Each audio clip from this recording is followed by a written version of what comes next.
ಪ್ರಪಂಚದ ಅತಿ ಉದ್ದವಾದ ಪರ್ವತ ಶ್ರೇಣಿ ಎಂದೆನಿಸಿಕೊಳ್ಳುವ ಆಂಡೀಸ್ ಪರ್ವತ ಶ್ರೇಣಿಯ ಮೇಲೆ ಇಂದಿಗೆ ಸುಮಾರು 52 ವರ್ಷಗಳ ಹಿಂದೆ ವಿಮಾನವೊಂದು ನೇರವಾಗಿ ಪರ್ವತಕ್ಕೆ ಅಪ್ಪಳಿಸಿತು. ಅದು ಸುಮಾರು 8,900 ಕಿಲೋಮೀಟರ್ನಷ್ಟು ಉದ್ದವಾದ ದಕ್ಷಿಣ ಅಮೆರಿಕಾದ ಆಂಡೀಸ್ ಪರ್ವತ ಶ್ರೇಣಿ. ಅಲ್ಲಿ ಸುಮಾರು 15,000 ಅಡಿಗಳಷ್ಟು ಎತ್ತರವಾದ ಪರ್ವತಗಳು, ಸಹಿಸಲಾಗದಷ್ಟು ಚಳಿ, ನಿಶ್ಶಬ್ದದ ವಾತಾವರಣ ಬಿಟ್ಟು ಬೇರೇನೂ ಕಂಡುಬರುವುದಿಲ್ಲ. ಇಲ್ಲಿ ಆಶ್ಚರ್ಯಪಡಿಸುವ ವಿಷಯವೇನೆಂದರೆ, ದುರಂತ ನಡೆದ ಮರುಕ್ಷಣವೇ ವಿಮಾನ ಕಾಣೆಯಾಗುತ್ತದೆ. ಹುಡುಕಾಟ ಕಾರ್ಯಾಚರಣೆಯು ಹಲವು ದಿನಗಳವರೆಗೆ ನಡೆದರೂ ವಿಮಾನದ ಅವಶೇಷಗಳಾಗಲಿ ಯಾವುದೇ ಮೃತದೇಹಗಳಾಗಲಿ ಕಂಡುಬರಲಿಲ್ಲ. ಆಗ ವಿಮಾನದಲ್ಲಿದ್ದ ಪ್ರಯಾಣಿಕರು ಯಾರೂ ಕೂಡ ಬದುಕಿರುವುದಿಲ್ಲವೆಂಬ ಮಾತು ಅಧಿಕಾರಿಗಳಿಗೆ ಅರ್ಥವಾಯಿತು. ಅಧಿಕಾರಿಗಳು ಹುಡುಕಾಟ ಕಾರ್ಯಾಚರಣೆಯನ್ನು ನಿಲ್ಲಿಸಬೇಕೆಂದು ನಿರ್ಧರಿಸುತ್ತಾರೆ. ನ್ಯೂಸ್ ಹಾಗೂ ಮೀಡಿಯಾಗಳಲ್ಲಿಯೂ ಅನಾಹುತದ ಬಗ್ಗೆ ಕೆಲವು ದಿನಗಳವರೆಗೆ ಮಾತ್ರ ಚರ್ಚೆಗಳು ನಡೆಯುತ್ತವೆ. ನಂತರ ಕ್ರಮೇಣ ಎಲ್ಲವೂ ಸಾಮಾನ್ಯವಾಗುತ್ತದೆ. ಈ ಘಟನೆಯು ಅಂತಾರಾಷ್ಟ್ರೀಯ ಮಟ್ಟದಲ್ಲಿ ಗಮನ ಸೆಳೆಯುತ್ತದೆ. ದುರಂತ ನಡೆದ ಸುಮಾರು 2.5 ತಿಂಗಳ ನಂತರ, ಅಂದರೆ ಸರಿಯಾಗಿ 72 ದಿನಗಳ ನಂತರ, ಅಧಿಕಾರಿಗಳಿಗೆ ಕಾಣೆಯಾಗಿದ್ದ ವಿಮಾನದ ಕಡೆಯಿಂದ ಒಂದು ಮಾಹಿತಿ ರವಾನೆಯಾಗುತ್ತದೆ. ಹಾಗಾದರೆ ಬನ್ನಿ ದುರಂತದ ಪೂರ್ಣ ವಿವರಣೆ ಈ ವಿಡಿಯೋದಲ್ಲಿ ನೋಡ್ತಾ ಹೋಗೋಣ. ವಿಡಿಯೋ ತುಂಬಾ ಭಯಾನಕ ಘಟನೆಗಳೊಂದಿಗೆ ಸಾಗುತ್ತೆ, ಕೊನೆಯ ತನಕ ನೋಡಿ.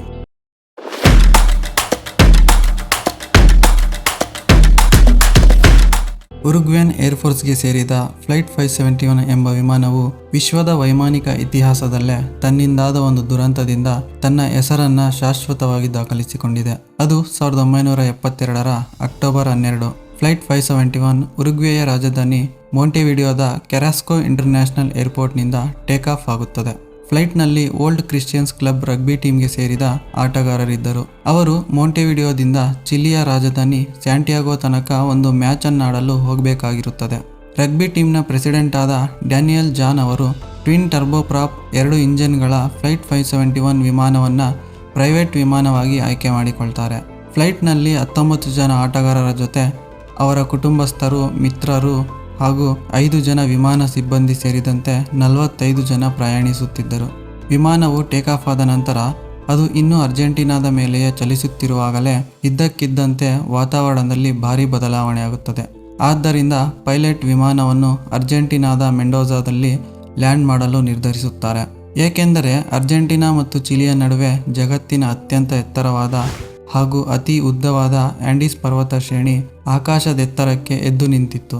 ಕೆಟ್ಟ ವಾತಾವರಣದ ನಡುವೆ ಆಂಡೀಸ್ ಪರ್ವತದ ಮೇಲೆ ಪ್ರಯಾಣ ಅಪಾಯಕಾರಿ ಎಂದು ತಿಳಿದ ಪೈಲಟ್ ಆ ದಿನದ ರಾತ್ರಿಯನ್ನು ಮೆಂಡೋಜಾದಲ್ಲಿಯೇ ಕಳೆದು ಮರುದಿನ ವಾತಾವರಣದಲ್ಲಿ ಸುಧಾರಣೆ ಕಂಡಾಗ ಆಂಡೀಸ್ನ ಪರ್ವತಗಳನ್ನು ದಾಟುವುದಾಗಿ ಪ್ಲಾನ್ ಮಾಡುತ್ತಾರೆ. ಮರುದಿನ ಅಂದರೆ ಶುಕ್ರವಾರ ಅಕ್ಟೋಬರ್ 13, 1972 ವಾತಾವರಣದಲ್ಲಿ ಯಾವುದೇ ಬದಲಾವಣೆ ಕಂಡುಬರಲಿಲ್ಲ. ಆದರೆ ಮಧ್ಯಾಹ್ನದ ವೇಳೆಗೆ ವಾತಾವರಣ ಸುಧಾರಿಸುವ ನಿರೀಕ್ಷೆ ಇತ್ತು. ಹಾಗಾಗಿ ಫ್ಲೈಟ್ ಅನ್ನು ಡಿಲೇ ಮಾಡ್ತಾರೆ. ಸಮಯ ಮಧ್ಯಾಹ್ನ 2:18. ವಾತಾವರಣದಲ್ಲಿ ಸ್ವಲ್ಪ ಮಟ್ಟಿಗೆ ಸುಧಾರಣೆ. ವಿಮಾನವು ಮೆಂಡೋಜಾಯಿಂದ ಟೇಕ್ ಆಫ್ ಆಗುತ್ತದೆ. ಮ್ಯಾಪ್ನಲ್ಲಿ ನೋಡೋದಾದ್ರೆ ಮೆಂಡೋಜಾಯಿಂದ ಸ್ಯಾಂಟಿಯಾಗೋ ತನಕ ಕೇವಲ 180 ಕಿಲೋಮೀಟರ್ನಷ್ಟು ದೂರವಿತ್ತು. ಆದರೆ ಇವೆರಡು ಪ್ರದೇಶಗಳ ನಡುವೆ ಸುಮಾರು 15,000 ಅಡಿಗಳಷ್ಟು ಎತ್ತರವಾದ ಆಂಡೀಸ್ ಪರ್ವತಗಳಿದ್ದವು. ಆದ್ದರಿಂದ ವಿಮಾನದ ರೂಟ್ ಮ್ಯಾಪ್ ಸ್ವಲ್ಪ ಬದಲಾವಣೆ ಮಾಡಿಕೊಳ್ತಾರೆ. ಫ್ಲೈಟ್ 571 ಮೆಂಡೋಜಾಯಿಂದ ದಕ್ಷಿಣದ ಕಡೆಗೆ ಚಲಿಸುತ್ತಾ ಎತ್ತರವನ್ನು ಹೆಚ್ಚಿಸುತ್ತಾ ಲ್ಯಾಂಗ್ಚೊನ್ನ ಹತ್ತಿರಕ್ಕೆ ಬರುತ್ತಿದ್ದಂತೆ ಟರ್ನ್ ಮಾಡಿಕೊಂಡು ಸ್ವಲ್ಪ ಹೈಟ್ ಕಡಿಮೆ ಇರುವ ಹತ್ತಿರ ಆಂಡೀಸ್ನ ಅಪಾಯಕಾರಿ ಪರ್ವತಗಳನ್ನು ದಾಟುತ್ತಾ ಚಿಲಿ ನಗರದ ಕ್ಯುರಿಕೋ ಹತ್ತಿರ ಮತ್ತೆ ಟರ್ನ್ ಮಾಡಿಕೊಂಡು ಅಲ್ಲಿಂದ ನೇರವಾಗಿ ಸ್ಯಾಂಟಿಯಾಗೋ ತಲುಪಿ ಲ್ಯಾಂಡ್ ಮಾಡಬೇಕಾಗುತ್ತದೆ. ಫ್ಲೈಟ್ 571ನ ಪೈಲಟ್ ಜೂಲಿಯಸ್ ಸೀಸರ್ ಪ್ಯಾರೆಟ್ಸ್ ಬಹಳ ಎಕ್ಸ್ಪೀರಿಯನ್ಸ್ ಹೊಂದಿದ್ದವರು. ಅವರು ಈ ದಾರಿಯಲ್ಲಿ 29ಕ್ಕೂ ಹೆಚ್ಚು ಸಲ ಪ್ರಯಾಣಿಸಿದ್ದರು.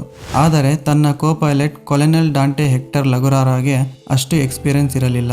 ಬಹುಶಃ ಕೋ ಪೈಲಟ್ನ ಎಕ್ಸ್ಪೀರಿಯನ್ಸ್ ಇಲ್ಲದಿರುವಿಕೆಯೇ ದುರಂತಕ್ಕೆ ಬಹುದೊಡ್ಡ ಕಾರಣವಾಗಿರಬಹುದು.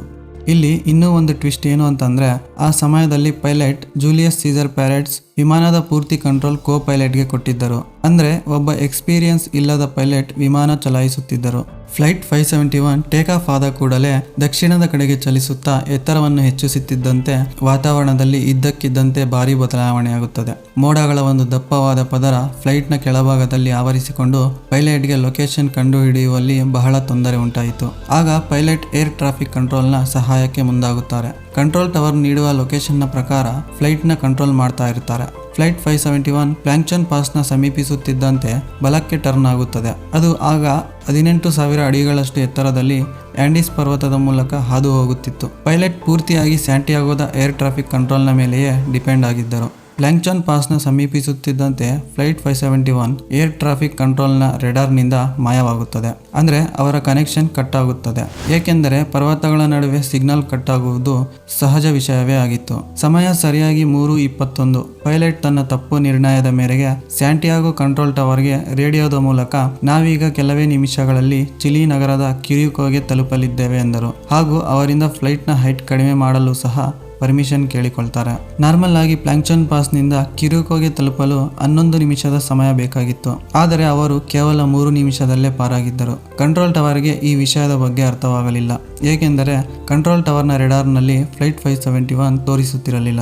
ಆದ್ದರಿಂದ ಕಂಟ್ರೋಲ್ ಸೆಂಟರ್ ಫ್ಲೈಟ್ನ ಡಿಸೆಂಡ್ ಮಾಡಲು ಅಂದರೆ ಫ್ಲೈಟ್ನ ಎತ್ತರವನ್ನು ಕಡಿಮೆ ಮಾಡಲು ಪರ್ಮಿಷನ್ ಕೊಡುತ್ತಾರೆ. ಆದರೆ ಕೋ ಪೈಲಟ್ ಅಂದಾಜಿಸಿದ ಲೊಕೇಶನ್ ತಪ್ಪಾಗಿತ್ತು ಎಂಬ ವಿಷಯ ಕಂಟ್ರೋಲ್ ಸೆಂಟರ್ಗೆ ತಿಳಿದಿರಲಿಲ್ಲ. ಪೈಲಟ್ ತಾವು ಕ್ಯುರಿಕೋಗೆ ತಲುಪಿದ್ದೇವೆ ಎಂದು ಭಾವಿಸಿದ್ದರು. ಆದರೆ ಅವರು ಇನ್ನೂ ಪ್ಲಾಂಕ್ಚನ್ ಕ್ರಾಸ್ನ ಮೇಲೆಯೇ ಇದ್ದರು. ಅಷ್ಟರಲ್ಲಿಯೇ ಫ್ಲೈಟ್ 571ಗಾಗಿಯೇ ಭಾರೀ ದುರಂತವೊಂದು ಕಾದಿತ್ತು. ಕಂಟ್ರೋಲ್ ಟವರ್ನಿಂದ ಪರ್ಮಿಷನ್ ಪಡೆದ ತಕ್ಷಣ ಪೈಲಟ್ ವಿಮಾನವನ್ನು ಬಲಕ್ಕೆ ತಿರುಗಿಸಿ ಎತ್ತರವನ್ನು ಕಡಿಮೆ ಮಾಡಲು ಪ್ರಾರಂಭಿಸಿದರು. ಆರಂಭದಲ್ಲಿ ಅವರು ಒಂದು ಅಪಾಯಕಾರಿ ಟರ್ಬ್ಯುಲೆನ್ಸ್ನ ಕೂಡ ಎದುರಿಸಬೇಕಾಯಿತು. ಆದರೆ ಕೆಳಗೆ ಆವರಿಸಿಕೊಂಡಿದ್ದ ಬಿಳಿ ಮೋಡಗಳನ್ನು ದಾಟುತ್ತಿದ್ದಂತೆಯೇ ಅವರ ಮುಂದೆ ಒಂದು ದೊಡ್ಡ ಪರ್ವತ ಎದುರಾಯಿತು. ಈಗ ಪೈಲಟ್ಗೆ ಅರ್ಥವಾಗಿದ್ದೇನೆಂದರೆ ಅವರು ಇನ್ನೂ ಆಂಡೀಸ್ನ ಪರ್ವತದಲ್ಲಿಯೇ ಇದ್ದೇವೆಂಬ ಮಾತು. ಪೈಲಟ್ ಮತ್ತೆ ವಿಮಾನದ ಎತ್ತರವನ್ನು ಹೆಚ್ಚಿಸಲು ತಮ್ಮ ಕೈಲಾದಷ್ಟು ಪ್ರಯತ್ನಿಸಿದರು. ವಿಮಾನದ ಮುಂಭಾಗ ಆಕಾಶವನ್ನು ನೋಡುತ್ತಿತ್ತು. ವಿಷಾದಕರ ಸಂಗತಿ ಏನೆಂದರೆ ಈಗಾಗಲೇ ಸಮಯ ಮೀರಿ ಹೋಗಿತ್ತು. ಫ್ಲೈಟ್ 571 ಕಂಟ್ರೋಲ್ ಕಳೆದುಕೊಂಡು ವಿಮಾನದ ಹಿಂಭಾಗ ನೇರವಾಗಿ ಪರ್ವತಕ್ಕೆ ಅಪ್ಪಳಿಸಿತು. ಪರ್ವತವು ಪೂರ್ತಿಯಾಗಿ ಮಂಜುಗಡ್ಡೆಯನ್ನು ಆವರಿಸಿಕೊಂಡಿತ್ತು. ಈಗ ವಿಮಾನದ ಮುಂಭಾಗವು ರೆಕ್ಕೆಯ ಭಾಗ ಹಾಗೂ ಹಿಂಭಾಗವನ್ನು ಕಳೆದುಕೊಂಡು ಮಂಜುಗಡ್ಡೆಯ ಮೇಲೆ ಇಳಿಜಾರಿಗೆ ಜಾರುತ್ತಾ ಪರ್ವತಗಳ ಮಧ್ಯಕ್ಕೆ ಬಂದು ನಿಲ್ಲುತ್ತದೆ. ದುರಂತ ನಡೆದ ಮರುಕ್ಷಣವೇ 12 ಜನ ತಮ್ಮ ಪ್ರಾಣವನ್ನು ಕಳೆದುಕೊಂಡರು. ಈಗ 45 ಜನರಲ್ಲಿ 33 ಜನ ಬದುಕುಳಿದರು. ಆದರೆ ವಿಮಾನಗಳ ಕಣ್ಣು ಬೀಳಲಿಲ್ಲ. ಸತತ 8 ದಿನಗಳ ಕಾಲ ನಡೆದ ಹುಡುಕಾಟ ಕಾರ್ಯಾಚರಣೆ ಕೊನೆಗೆ ಅಕ್ಟೋಬರ್ 21, 1972ರಂದು ಎಲ್ಲ ಪ್ರಯಾಣಿಕರು ತಮ್ಮ ಪ್ರಾಣವನ್ನು ಕಳೆದುಕೊಂಡಿರುತ್ತಾರೆಂದು ಘೋಷಿಸುವ ಮೂಲಕ ಹುಡುಕಾಟ ಕಾರ್ಯಾಚರಣೆಯನ್ನು ನಿಲ್ಲಿಸುತ್ತಾರೆ. ತಮ್ಮ ಪ್ರಾಣವನ್ನು ಕಳೆದುಕೊಳ್ತಾರೆ. ಇನ್ನು ಕೇವಲ 28 ಜನ ಮಾತ್ರ ಜೀವಂತವಾಗಿರುತ್ತಾರೆ. ತೀರ ಸೀಟ್ನ ಲೆದರ್ ಹಾಗೂ ಕಾಟನ್ನ ತಿಂದು ಅವರು ತುಂಬಾ ಅನಾರೋಗ್ಯಕ್ಕೆ ಒಳಗಾಗುತ್ತಾರೆ. ಆಂಡೀಸ್ನ ಈ ಒಂದು ಭಾಗದಲ್ಲಿ ಅವರಿಗೆ ದೇಹಕ್ಕೆ ಶಕ್ತಿ ಕೊಡುವಂತಹ ಯಾವುದೇ ಪದಾರ್ಥಗಳು ಕಂಡುಬರಲಿಲ್ಲ. 60% ಕಡಿಮೆಯಾಗಿತ್ತು. ಆಗ ಅವರಿಗೆ ಏನ್ ಮಾಡಬೇಕು ಕ್ರ್ಯಾಶ್ ಆದ 17 ದಿನದ ನಂತರ ಅಕ್ಟೋಬರ್ 29ರ ರಾತ್ರಿ ಎಲ್ಲರೂ ನಿದ್ರಾವಸ್ಥೆಯಲ್ಲಿದ್ದಾಗ ಇದ್ದಕ್ಕಿದ್ದಂತೆ ಹಿಮಕುಸಿತ ಸಂಭವಿಸುತ್ತದೆ. ಅದು ಅವರಿದ್ದಂತಹ ವಿಮಾನದ ಮೇಲೆ ಭೀಕರವಾಗಿ ಪರಿಣಾಮ ಬೀರುತ್ತದೆ. ಅದರ ವೇಗಕ್ಕೆ ವಿಮಾನದೊಳಗಡೆ ಮಂಜುಗಡ್ಡೆ ತುಂಬಿಕೊಳ್ಳುತ್ತದೆ. ಆಗ ಅವರಿಗೆ ಉಸಿರಾಡಲು ಸಹ ಕಷ್ಟಕರವಾಗುತ್ತದೆ. ಅವರು ಒಂದು ಹಸಿರು ಪ್ರದೇಶಕ್ಕೆ ಸೇರಿಕೊಳ್ಳುತ್ತಾರೆ. ಅಲ್ಲಿ ಪ್ರಾಣಿಗಳು ಇದ್ದವು ಹಾಗೂ ಕೆಳಗೆ ಕಮೆಂಟ್ನಲ್ಲಿ ತಿಳಿಸಿ. ಹಾಗೂ ವಿಡಿಯೋ ಇಷ್ಟ ಆಗಿದ್ರೆ ಲೈಕ್ ಮಾಡಿ, ಶೇರ್ ಮಾಡಿ. ಇಂತಹ ಮತ್ತಷ್ಟು ವಿಡಿಯೋಗಳಿಗಾಗಿ ನಮ್ಮ ಚಾನಲನ್ನು ಸಬ್ಸ್ಕ್ರೈಬ್ ಮಾಡಿ